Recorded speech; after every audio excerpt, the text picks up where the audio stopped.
Assalamu alaikum. Sule's Production ikupasiani maloto aimfa. Zonsezi tikhala tikumasulira mu chiyankhulo ichi chachichewa.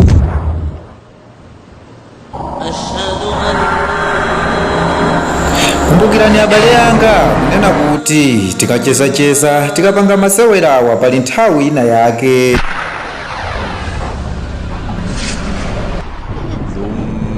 إلى ربكم ترجعون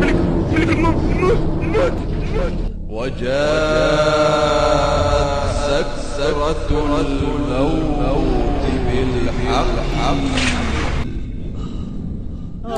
Amenewo ndiye mapeto a moyo wa dziko lapansi. Palibenso Facebook apo, palibenso WhatsApp, palibenso mamessenjala. Zokoma zonse zathera pompo. Zofunika kuchita kwa inu ndikungopanga subscribe, kupanga share, kapena kupanga like kuti zokoma kukoma zochokera ku Sule's Production zizikupezani mosavuta. YouTube.